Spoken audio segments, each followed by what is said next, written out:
With doing gel fills, they're pretty easy, and when you're using a building gel or a clear hard gel or any kind of gel except for gel polish, you really don't need to soak it all off and start all over. You can just do a gel refill. I wanted to show you some important things about doing a gel refill, because a couple little things that are very key and important. So the implements that you're going to need is some sanitizing spray, antiseptic, for the nails to dehydrate them, and both a bonding agent. This is a more MRS bonding agent, which is an ether-based nail dehydrator to clean the dust and dry the nail out. You could use rubbing alcohol, but rubbing alcohol is a water-based product, and when you're doing a refill, you could get a little bit of the moisture trapped in the refill areas. So stay away from any of the alcohol or water-based products. You want something that's going to be ether-based so that it dries and dehydrates the nails. You could actually see it do that. And then we have our gel, our clear hard gel. I have a white gel because I do want to fix the white on my nails and eventually do the other hand. I have a form. I have a reusable form. Might be a little bit easier to put on yourself because it has the wire in it, which helps to hold the shape. Or you could use a regular aluminum foil form, and you can practice how to hold those on yourself. Your gel brush, and my cuticle pusher. And when I use a cuticle pusher, I do like to use also with the gel, this end is more for doing pedicure, so I would switch out the other end to use a scoop like a cuticle orangewood stick just to clean the nail grooves to keep it clean. So that attachment works good because it's metal and it's easy to wipe it clean with the alcohol of the gel. And then I have acrylic nippers. Acrylic nippers usually have a heavier jaw, stronger jaw, and you only use them for that. You save your cuticle nippers, are a little bit finer point for trimming the skin, but acrylic will help to lift if there's any of those areas where it's loose and is lifted. And then I have a few files. White is good because it won't show any of the black grit, or your 100 and 150 or 180 grit. So what I've done already is file them with my black file to reshape, and they've been growing out. It's been about 3 weeks and they've held on really, really good. But I needed to do a refill. You can see how much has grown out. So I've already filed them, reshaping them, getting a nice contour and curve and beveled on the free edges, rebalancing them because the area on the center of the crown of the nail will have grown out, and you need to rebalance that so that it looks more natural and looks more slender.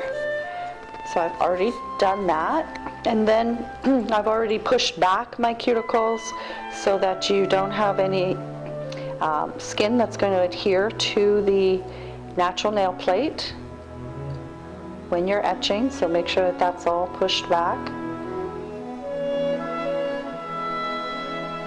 And then the thumbnail I haven't filed yet. You can see I have my gel polish lanula on there. Now, I want to show you this. This is what you have to watch for. You can really see it good because I haven't dehydrated it yet.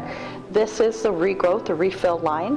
Some of it was peeled away, so I peeled it away, but when I was filing, you can see this is an air pocket. So when you have white areas like this, you need to totally remove those white areas without thinning and filing away the whole natural nail. You want to thin it out so that you don't get any air pockets, because if you get moisture under there, that's what will cause mold.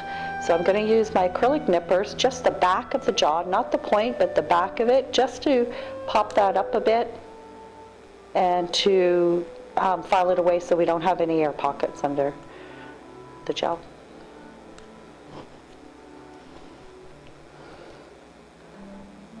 So now I can probably, there, this one we had to get rid of a little bit.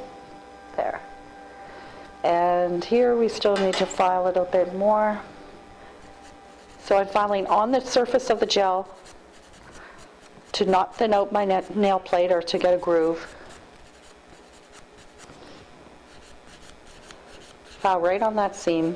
Thin out the area in front of the seam and then work your way back to the seam.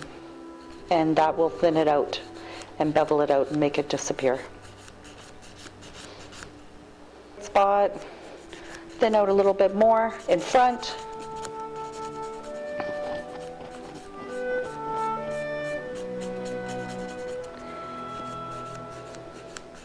And then I'm going to stand up my file right on the seam.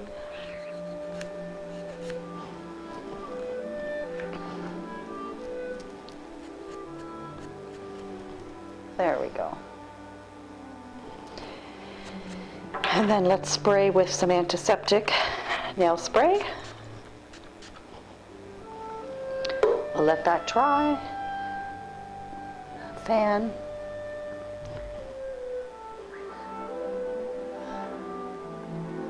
Okay, good. And then I'm going to put on the bonding agent.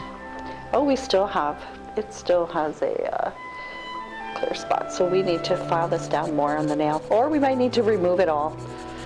If it's not sealed properly, then you might have to file it down, or this is not a soak-off gel, this is a hard gel, so the easiest way to get it off is just to file it off.